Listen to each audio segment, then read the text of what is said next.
Welcome to the Morning Star Podcast, where we engage in meaningful conversations that display God's handiwork and encourage you to live a Jesus-first life. This episode is all about sharing the story of God's faithfulness through personal testimony. So let's jump in. Hello, everyone, and welcome to the Morning Star Podcast. I am so glad that you're able to join us today, and I have the honor of being here with Jeff Whittaker.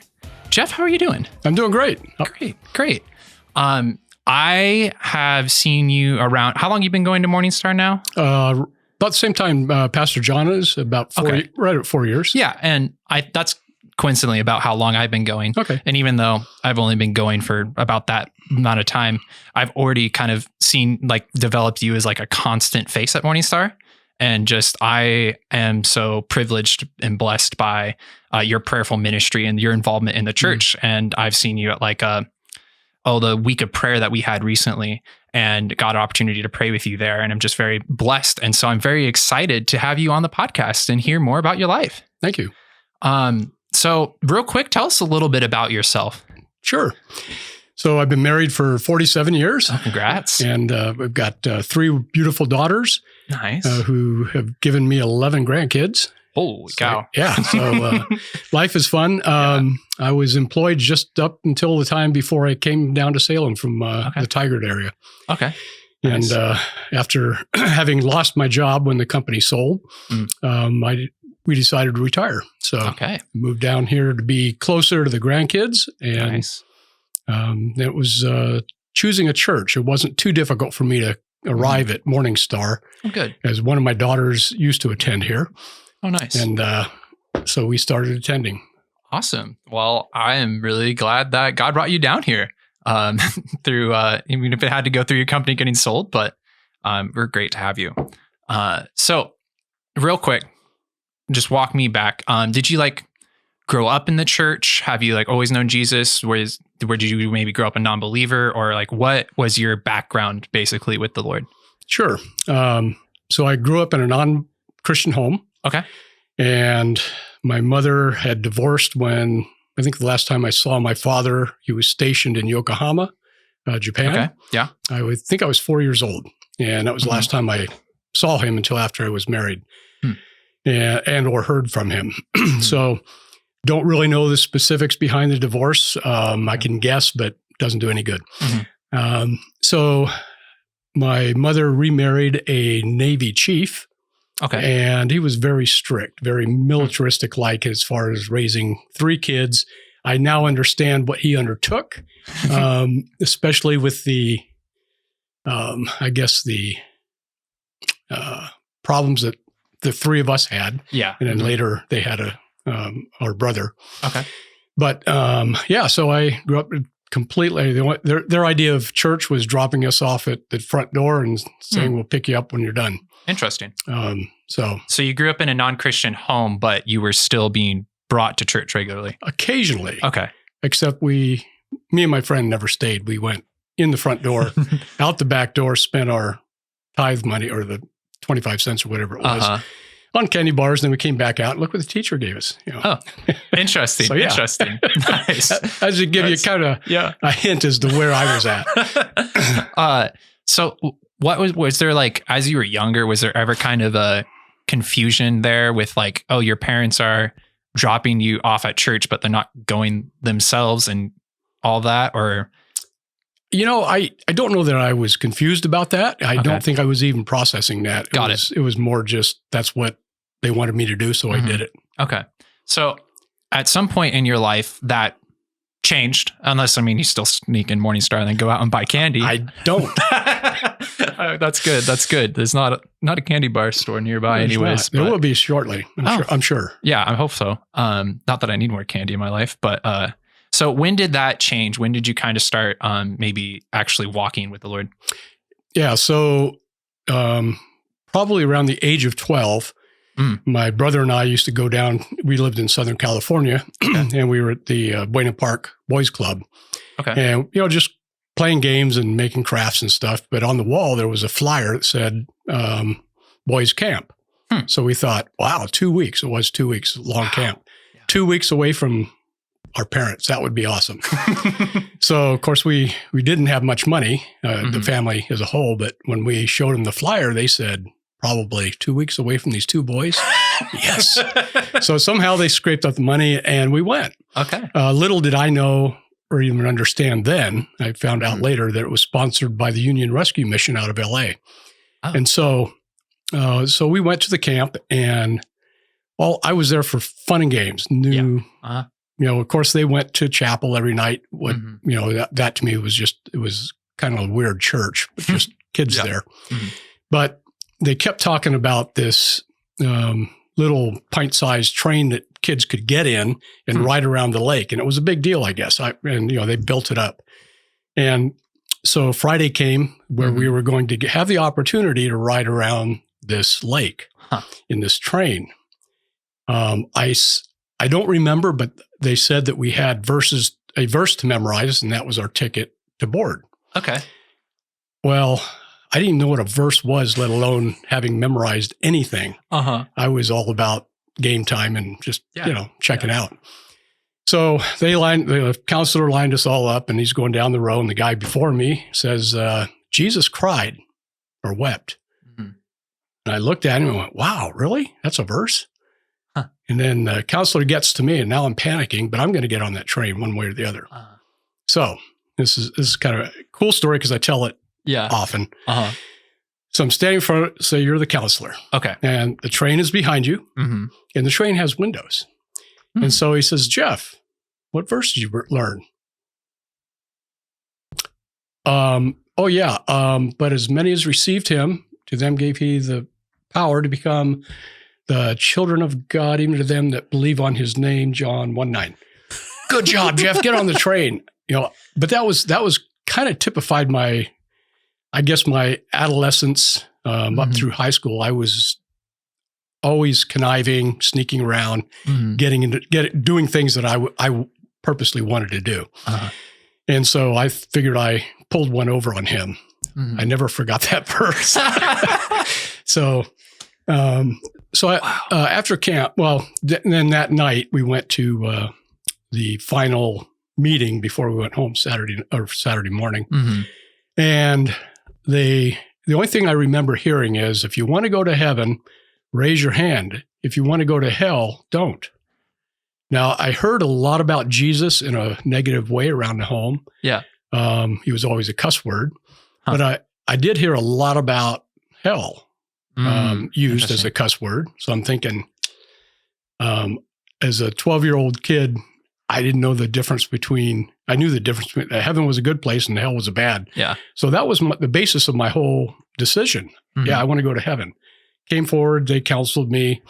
And then the last day, there was kids from all over the Southland, 10 in our cabin. And he says, I know you kids connected over these last couple of weeks, and you're going to leave this place, and you probably won't see each other again. But for those of you that asked Jesus into your life, you guys will see each other again in heaven. And he said, because Jesus will never leave you or forsake you. Now, one day you might leave him. He says, I understand that, but he will never leave you. And those words really stuck with me. So fast forward, I've graduated high school. I'm working at the Jack in the Box Pier on Huntington Beach. Took the graveyard shift because then I could get off in the morning, grab my surfboard out of the storage unit and head down to the pier and surf. Nice. So that was kind of my, 18-year-old life. But my roommate said, Jeff, you've got to get a job that can help pay for the rent. And I need it by next week. Well, that wasn't going to happen. So I talked to the guys at work. One guy, Carl Jacobs, he says, yeah, my roommate and I are looking for a third guy to share the rent and the utilities. I said, great. And he says, well, we're Christians and we don't have, we don't hang out with women and we don't drink, smoke, or cuss. And that was everything I wasn't at that point. Yeah. That was me. That was my life. And I said, well, I'm a Christian too. I asked Jesus into my life. That was it. I mean, it was weird. And he says, oh, okay, well, if you can abide by our rules, we'll have you in. Well, unbeknownst to me, Carl actually attended church. Oh, man. Which was good. Yeah. Because he invited me. And Calvary Chapel was the big thing for the young adults down in Costa Mesa. The first time I remember going in there, it was Friday night, and it was in a circus tent and concert. Yeah, just rock concert as far as I was concerned. Huge of course, they church. preached the gospel, which was awesome. So we would do that on Friday nights, but on Sunday morning, he says, "Hey, I found this church in Fountain Valley that's got a lot of young women our age." And it was a church of maybe, if they could sit 150 in there, it would be crowded. But the high school or the college age kids, there's probably about 25 of us, which was pretty big for that size of a church. So I went in there and started attending and learning. They started an Awana club there, which is a club for boys and girls. And to learn, they would memorize Bible verses, and I'd start memorizing those Bible verses along with the children. So I got involved right away. I still, I wasn't really following Christ. I was just starting to. And that's really where I believe that there's, I'll use a big word, sanctification. And it was progressive for me. So when you say, when did you start following Christ? That would probably be the time is in that young adult period. But I was saved. God had my heart. I didn't know what that meant, and I knew nothing about Scripture. I had a tract when I came home from camp. I showed it to my sister, and she became a Christian, and she is to this day. My brother was also saved at the camp, so or came to know Christ. So I met my wife at that church, oddly enough. Through a pretty cool way. So okay, wow. I think one thing that just stands out for me from that alone is you would say through most of like your childhood, your heart wasn't close to God. You were kind of following what you wanted. Correct. But God was almost like clever enough to be like, hey, I'm going to take those like desires you want to, play games or to, you need to pay rent because you want to surf or whatever. And you need something cheaper. And he just set things up in such a way that even if you weren't seeking him directly, it's like even just having the verse written in the train that you could see. Right. He's just like, hey, I'm clever enough to show you my love for you. Oh, that's so cool. That's so cool. So in this moment of like moments of progressive sanctification, to use the big words, just coming to be more Christ-like over time. Right. What would you say was like maybe your biggest epiphany in like what was wrong with like your thinking or your life or anything like that? I think I went through probably a period of, it was less about me and more about Jesus. I serve a lot today, but I served in each church as we moved. I would find a church close to our home and become involved in the ministries of the church, whether it was men's ministry or we served in Awana. We started several clubs as we came up to Oregon in the churches that we went to. So in serving Christ, I found out that, it's really not about me and what I can get out of church, but more about how I can serve God in church and lead others to know Him.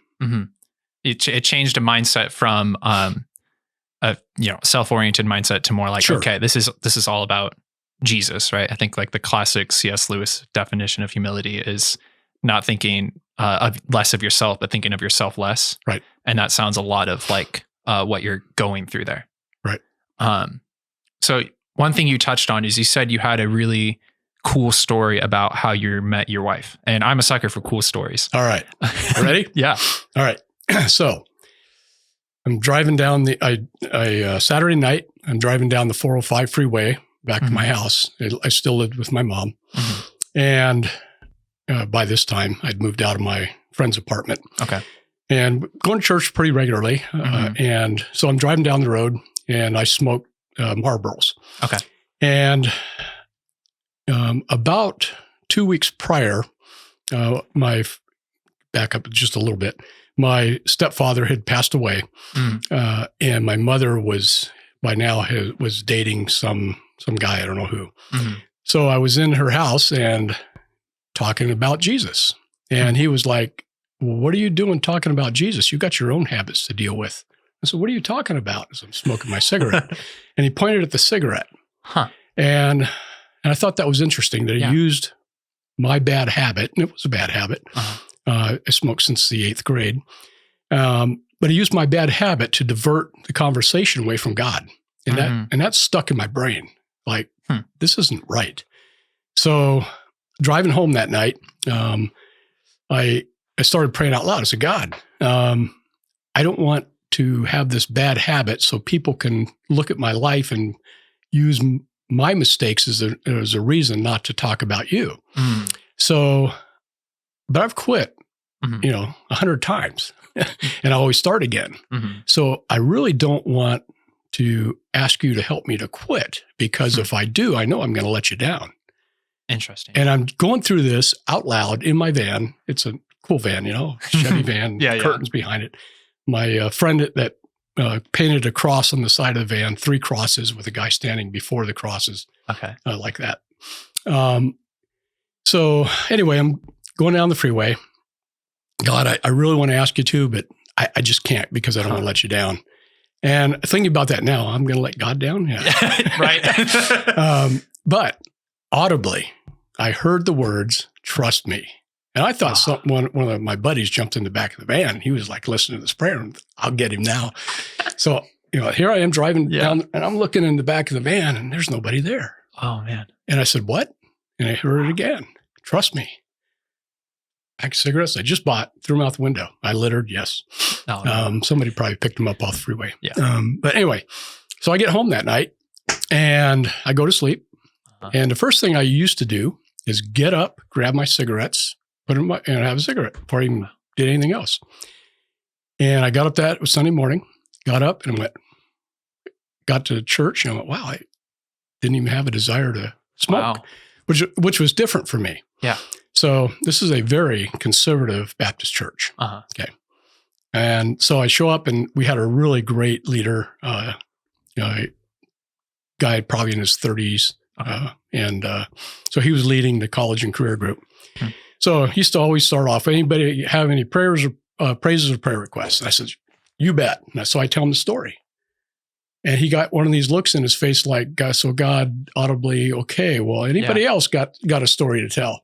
And because, in the conservative, that particular church, they weren't really on the charismatic side at all, or, you don't hear God audibly say things. So, which I didn't really pick up on until later, but, when I started thinking about it. But so after class, this young woman, my age, came up and said, my dad smoked for 40 years, and I know how difficult it is to quit. And she said, congratulations. I went, huh. And I married her. So, So yeah, that's really was God's introduction. Interesting. Yeah. So, it was great. And our second date, we were heading to the drive-in, because that was a big thing back then. You could back in, with the doors open and watch the movie. Yeah. But I told her that I really wasn't interested in dating. I was interested in finding a wife. Okay. And I really put it to her. Today I'd probably get slapped and kicked out of my own car. And I said something to the effect is, dating takes a lot of time and energy and money, which I don't have. I got time, but I just didn't have the money. Yeah. So if you're really not serious about looking for a husband, then let's just call it. And she said, well, we can be friends. That's an opening. Yes. So, young ladies, if you're going to break it off. You can't just be friends. It doesn't work. Yeah. Okay. You might get married. So we got married, and it's just, it's been awesome. Wow. 47 years, be 48 in April. Congrats. So, but it's been a blessing. That's an incredible story. Yeah, it's fun. And that's, again, just another instance of even God using your desire, in this case, like the literal, would you use the word addiction maybe?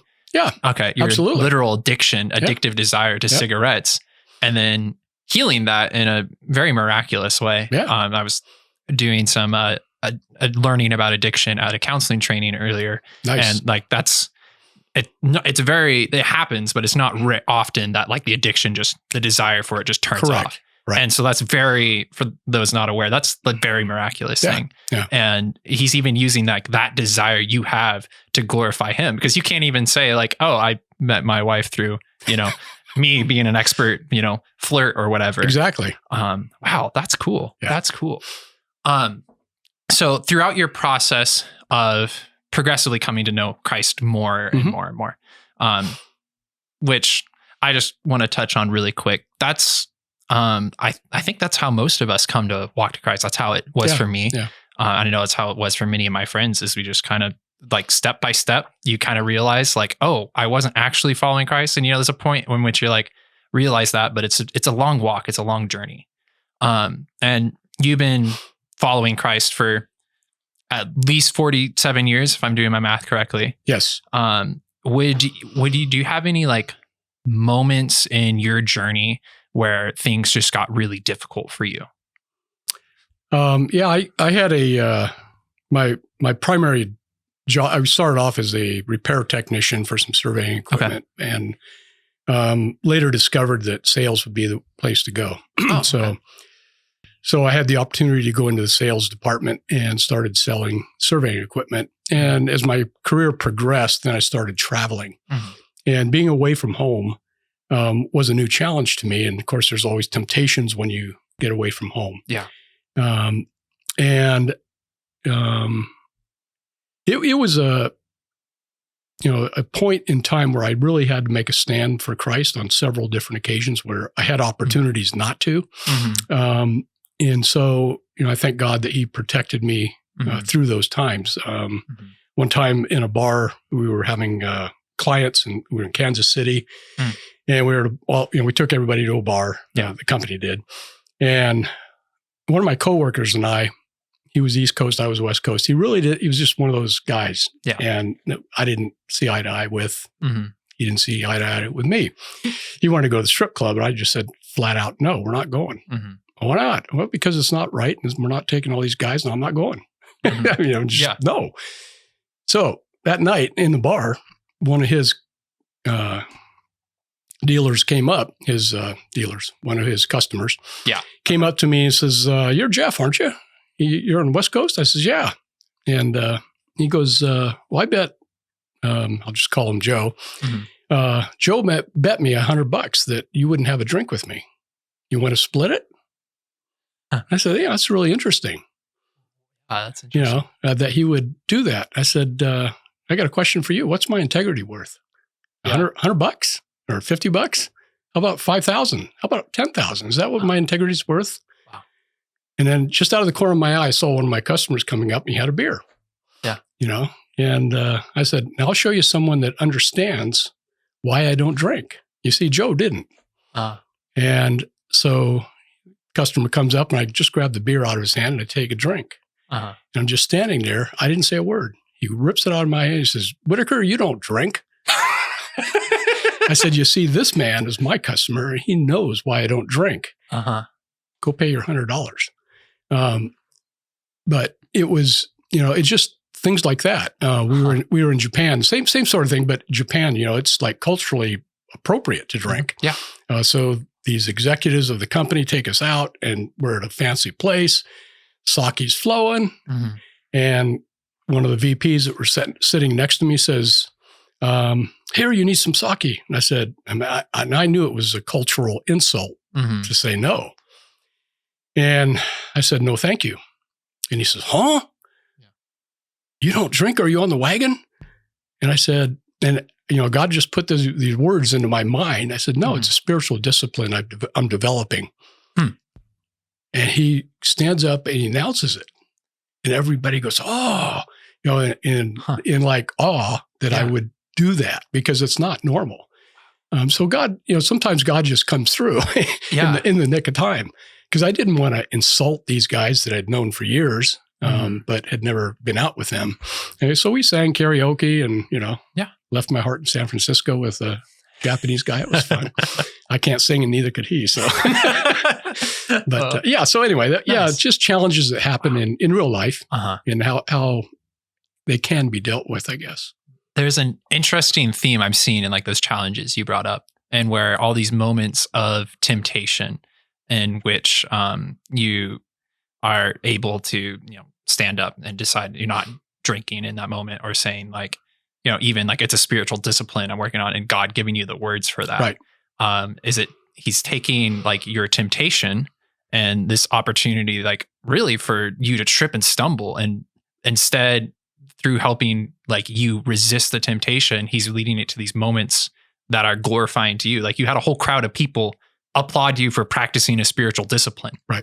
Like that's, I mean, maybe they're seeing it as good for you, but at the same time, that's pretty clear wordage that like God has to be doing something here. And I think that's just an incredible way that God works in all of our lives. Sure. We have all these temptations and these opportunities to give in. And when we don't, even if there's no one around, God sees it and he rejoices and he celebrates in that. Yeah. And don't get me wrong, I don't believe that it's a sin to drink. But going back to that time where I was smoking, I'd worked in high school with the high schoolers for probably over 20 years. And I didn't ever want them walking into my house, opening up my refrigerator and seeing a 6-pack of beer in there. I just didn't want to put out that impression. So for me, it's a spiritual discipline. It still is. I'll occasionally have a drink now and then. But it's not a big deal to me, for others to drink. I'll be happy to drive them home from the bar if it's necessary. But it's just something I've chosen not to do. And you chose that just as a form of witness. Yes. Really. And I think that's very laudable. And there's a lot of things that we can do that are not sin, but also probably not good witness. Sure. Especially in the, moments and all that stuff. Right. And that's cool. Yeah. Thanks for sharing that. Sure. So zooming out on your life a bit, could you actually real quick say that the John Bible verse you quoted earlier one more time? But as many as received him, to them gave he the power to become the children of God, even to them that believe on his name. Yeah. That seems very relevant to everything that's happened. Yep. God is giving you the power to become his child. Sure. In every single one of those moments, whether it's resisting that temptation or finding him at a camp that you didn't go seeking him, or through all of those moments. I think that's really, that's just kind of mind boggling to me, of like, that's the verse that God imprinted onto your mind when you weren't even seeking him. And then it's just been like, hey, I'm going to use this as a theme throughout your whole life. Yep.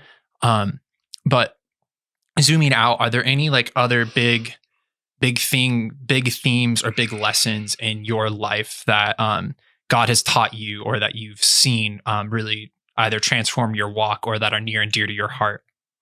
Yeah, I think witnessing, telling others about Jesus is.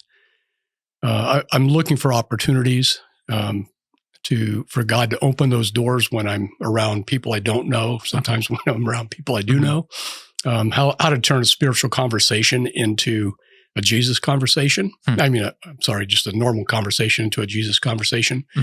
I've in my life group, I asked everybody there, I said, so if I'm a non-believer, and I said to you, I understand you go to church. Can you tell me more about that and why? And every one of them had an answer. And yet, if you ask the church, why don't you witness? They'll tell, I'm afraid. You're not, I don't know what to say. Yes, you do. You have your own personal testimony. You have the word of God.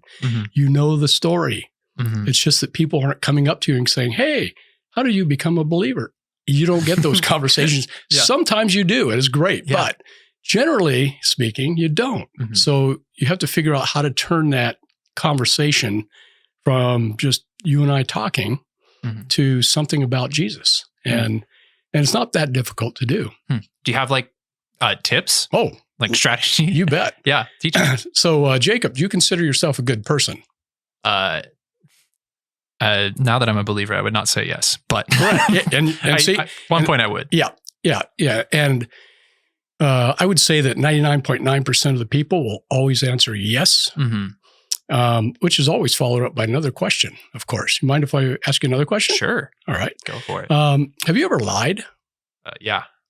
So, Jacob, if I lied to you, what would you call me? I would call you a liar. Okay.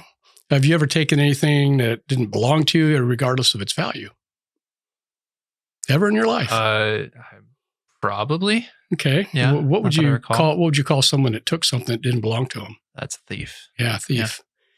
Yeah. Here's a big one, and this really happens more with men than women. But have you ever lusted after somebody of the opposite sex? Yeah. Yeah. Yeah. That's a big one. I have too. You know, Jesus said, if you look upon a woman with lust in your heart, you've committed adultery with her already. And so, Jacob, what you just told me is you are a lying, thieving adulterer at heart. Now, if there's a God, and you knew that the penalty for what you just confessed to doing was the difference between heaven and hell, would that concern you? Yes. Yeah. It concerned me too. And that is just leading, anybody will ask, most anybody will answer that question, yes. And I was out at dinner, business dinner, just one guy and me. This guy had 3 PhDs in geophysics, and I had 1 day of college. So talking with this guy, I knew I had to share Jesus with him. And I says, hey, Muhammad, we're sitting here having dinner together. Would you mind if we just talk about our different faiths? And he says, I'd really love that. And I said, because I've never had the opportunity to sit down with a Muslim and hear your story. And I'm sure you haven't done the same with a Christian. And I'm not some right-wing fanatical guy, and you don't appear to be a fanatical Muslim. You seem like a normal, everyday guy. So we had this conversation. That was my opening thing. Do you consider yourself to be a good guy, a good person? And he thought for 90 seconds. I was scared. Yeah. Because he was like, his mind is cranking. He goes, well, I guess when it comes down to it, yes, I am. And then I went and I proceeded. And we had a really good conversation and had the opportunity to take him to the airport the next day. But he thanked me for sharing that with him. Now, it didn't leave in any light, thunder and lightning and bolts. But had I gone into creation, evolution, all that kind of stuff, I would have been buried through his head knowledge. But that goes right to our heart because we're talking about us and God, not me and you. I'll always point to somebody that's worse than I am when I say yes. Yeah, Hitler was a bad guy. I'm not as bad. So anyway. That's, do you have a continuing relationship with him? Do you know? No, he's in Toronto, and that's like, to me, I think looking back on your life, that's almost a similar role that the counselors at that camp played. Like in this case, they didn't know you weren't a believer, but they never really got to see the fruit of the labor of 2 weeks with middle schoolers in your life. Yep. And we still don't know if Muhammad has come to the Lord or not. No. But I was reading Luke 9 and 10, and Jesus was talking to the disciples. So, the harvest is ripe and now is the time to go harvest. I'm butchering the quote. Right. But he said, there's others who have been sowing before you. And it's now time for you to reap. And the sowers, talking, I think about the prophets and like all the, people who came before them to prepare the people to receive the good news of the kingdom. Right. Like they didn't even get to see that fruit. Like there's thousands of years of history of like prophets just like, come on, Israel. And like, they don't even get to see Israel return or turn to God in some cases, or they die for it. And I think like what you illustrated is just kind of a small way we can partake in the sowing of being faithful to have those conversations, even like not stressing about the results. No, it's not up to me. Yeah. Because God is good. And as we talked about, God is clever. Right. He'll figure it out. One thing I'm curious about is, have you seen like how that conversation goes with people change differently over time? Like compared to like when you had this conversation with Muhammad, I don't know how many years ago that was. It was probably 10 years ago. Okay. Do you have you seen, like, has that been something that seems to be pretty like just culturally, I don't know, stagnant, but stable? Sure. Like a lot of people are just kind of in the same spot, or do you get different sort of? Yeah. Initially it was the 4 spiritual laws, and you went through a little, gospel track. Mm-hmm. And, that was difficult. It was cumbersome. And it didn't feel natural to me. And this method, if you will, just what I shared with you and the audience, comes out naturally when you've done it enough times. You stumble and you trip and you fall on your face, but that's okay. Yeah.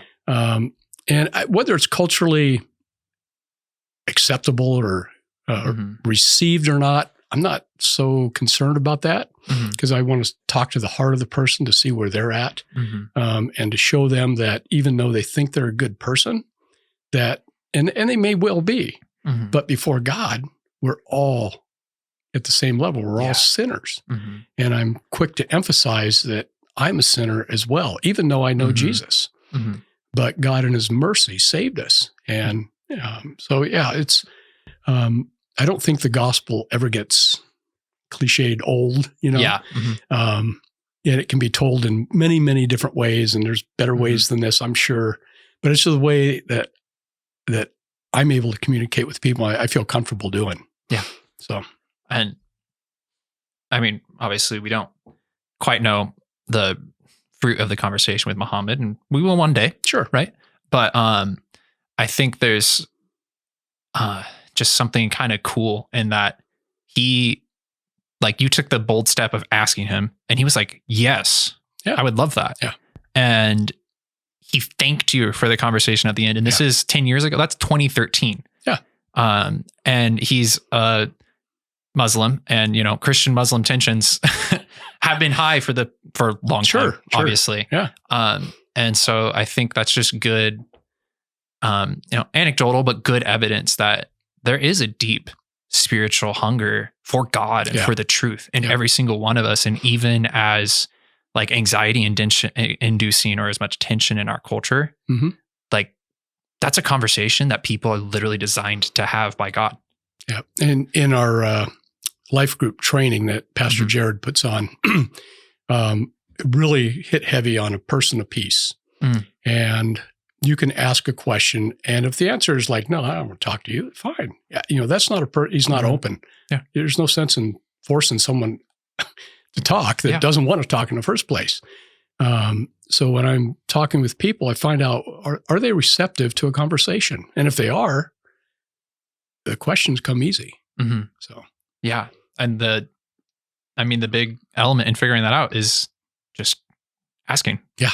Yeah. How's your day going? Yeah. Do you want to talk about our different faiths? Yeah. Like that's just I think that question specifically blows my mind a little bit. It's just so direct. Yeah. I'm a very indirect person, but like that's it's a non-invasive question. They have opportunity to say no, but at the same time, it's just very clear and it sets the mood. Yeah.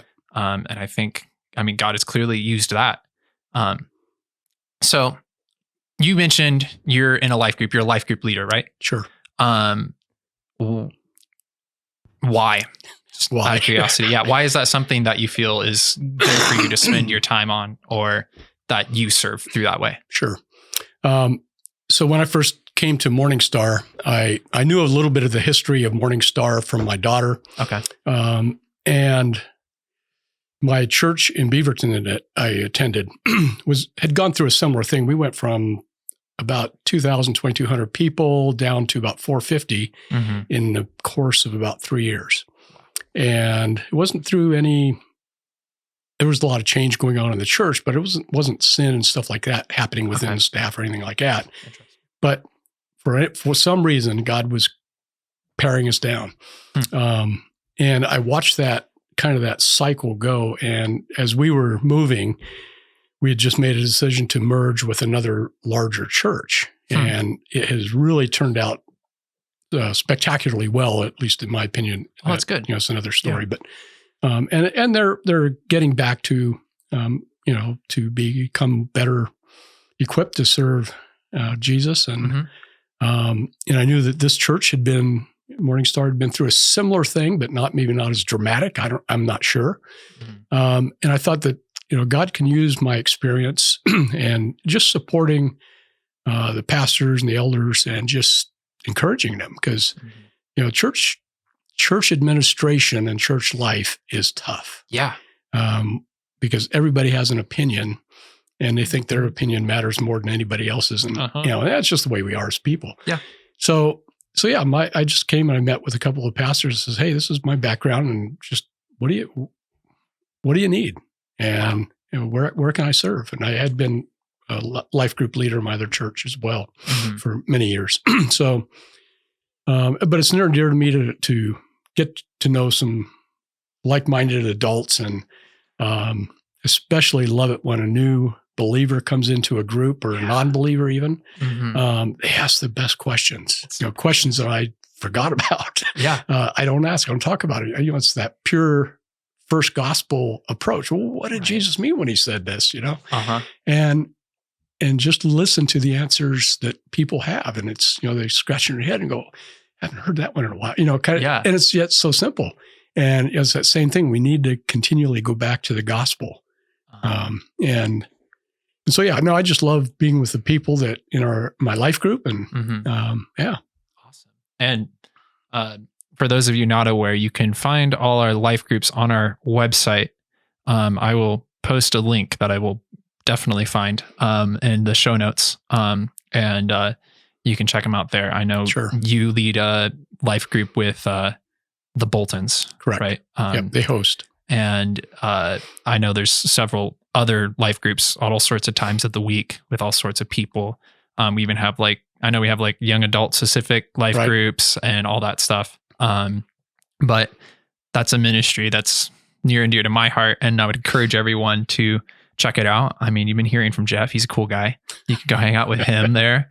Or you can hang out with any of the wonderful people that are in those communities. Sure.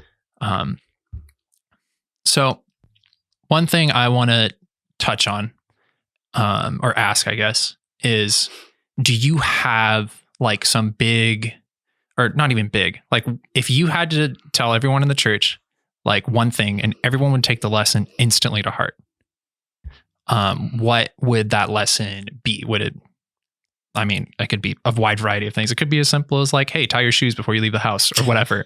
But what would you like that lesson to be? I'd say get involved. Okay. And by that, I mean, find something. We've all been given spiritual gifts. And if you don't know what your spiritual gift is, find out. And ask other people that have known you for a while and there are believers. But and then approach the pastors or leadership or ministry leaders in other areas and say, hey, I was thinking about this. A friend of mine here at church approached me in one of the men's communities and said, hey, I'm thinking about helping out in the high school area. I said, really? And this guy's 60 some odd years old. Yeah. And I'd had quite a bit of high school experience of leading high school. And I said, go talk to Rob, Pastor Rob. And he did. And the guy has just been awesome. And so he got involved. It wasn't through me. It was his desire. He just didn't quite know where to step in. There's plenty of ministries here that if you're interested, but I'd say just really get involved and let God use you to share his life with others. So, and I love that is the lesson you said, because I look back on the stories you've told about your life just now, and it seems to be that's very much how God has shaped you over time. You just getting more involved, and then you getting more involved, and getting progressively more involved, and progressively more like Christ, and being used through that involvement. And you certainly no hypocrite when it comes to that. You lead a life group, and I've seen you at the prayer nights, and I think I've seen you at men's breakfast and discipleship stuff. Sure.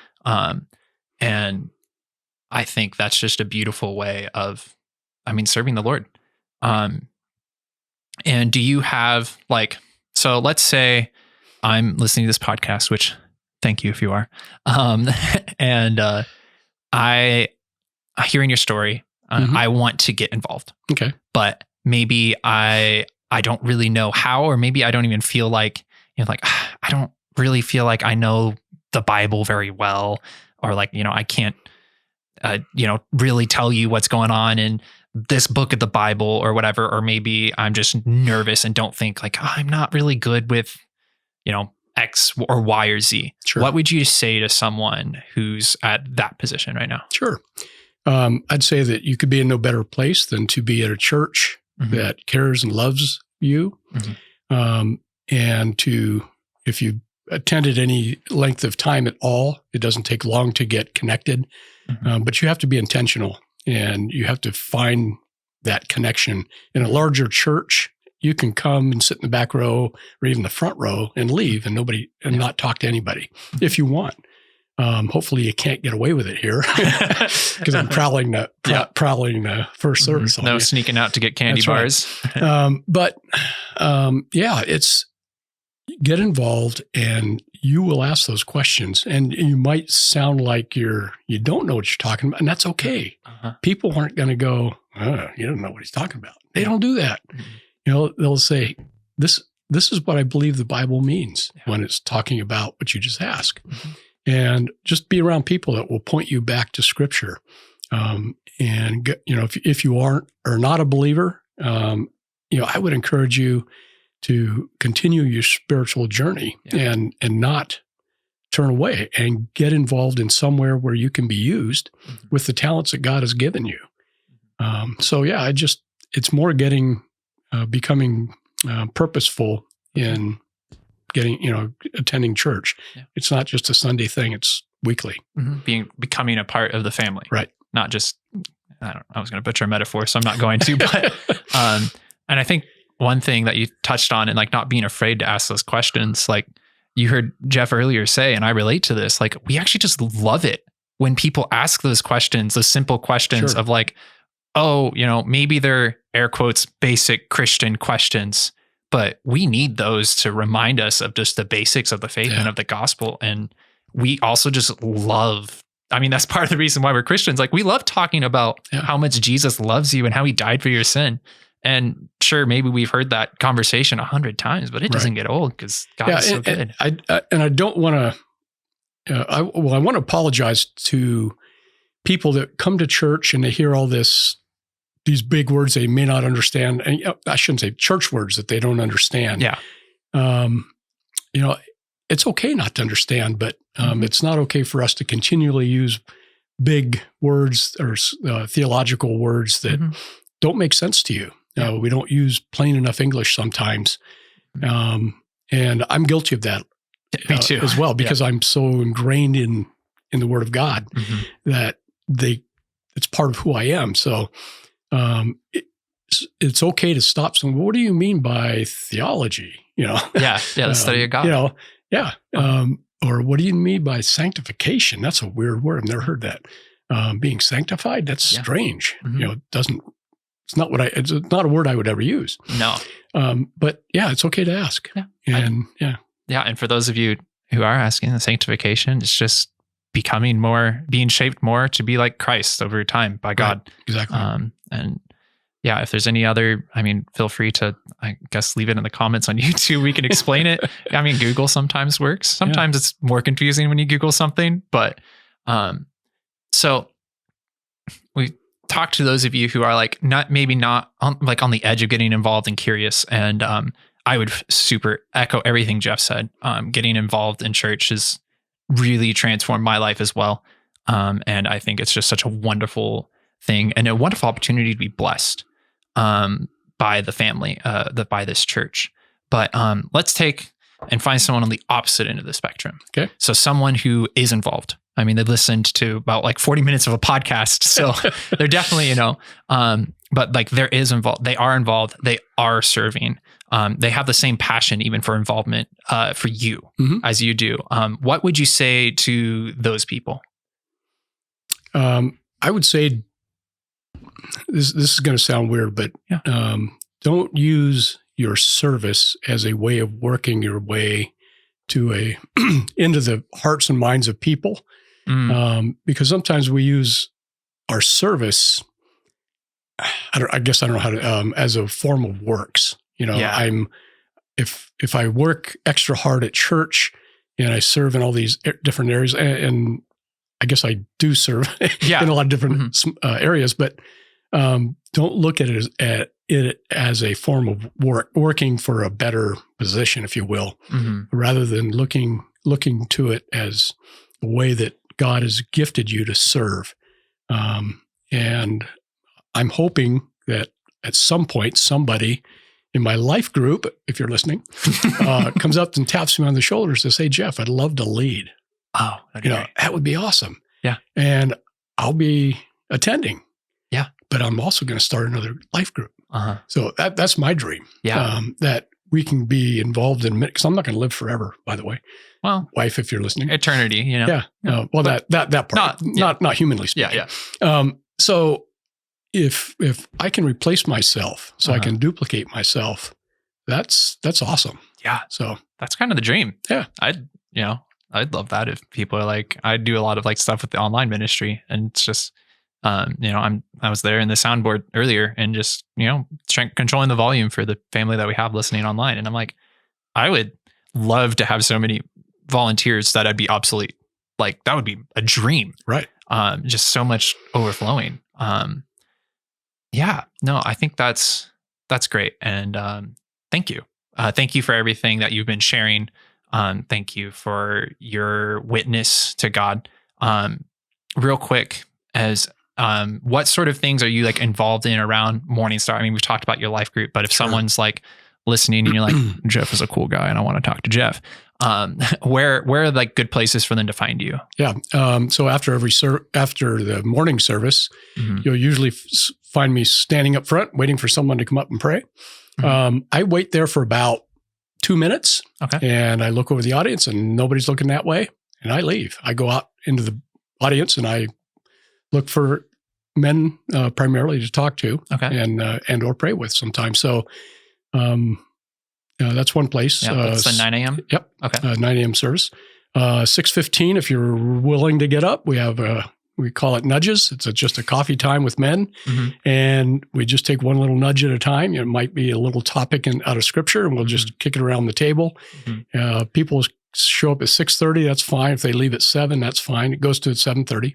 Okay. And then that's Wednesday mornings. At the church. At the church. Okay. Yep. Right in the atrium. Probably there. The only people here at 6:15. It is. Yep. Yeah. Hot coffee's hot. Plenty of it. Free. Great. Yeah. And then Thursday evenings, we're starting a new study this week, and it's called Series 33. But what it really deals with men's issues, or issues that men face, and so that's a great place to connect. Yeah. And then I'd love to put in a plug for the biblical counseling ministry that we've just launched here at church. In fact, this room is one of those rooms. Yeah. Without all the lights and cameras.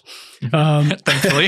Yeah. And recording. Yeah. But anyway, so in biblical counseling, I just have to say that, you sit in the pew or the chairs out there and you hear biblical counseling. Gee, that must be for addicts. And, no, it's for you.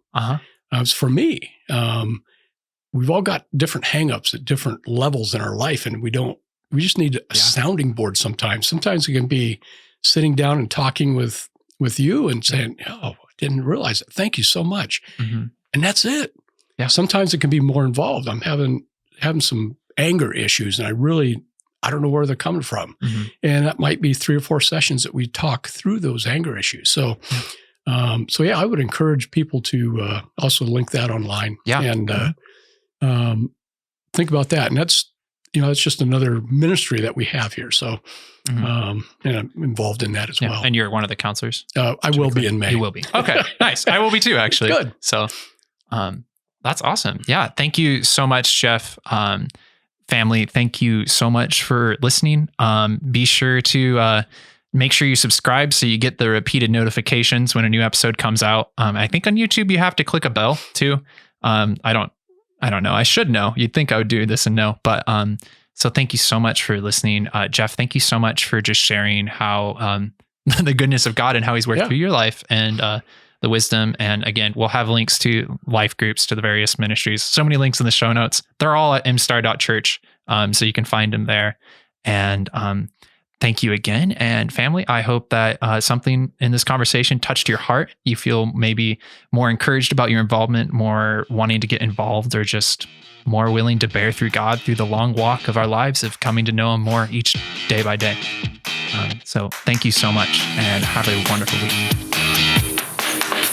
Thanks for tuning in to the Morning Star Podcast. Join us again next time as we display God's handiwork and encourage you to live a Jesus-first life.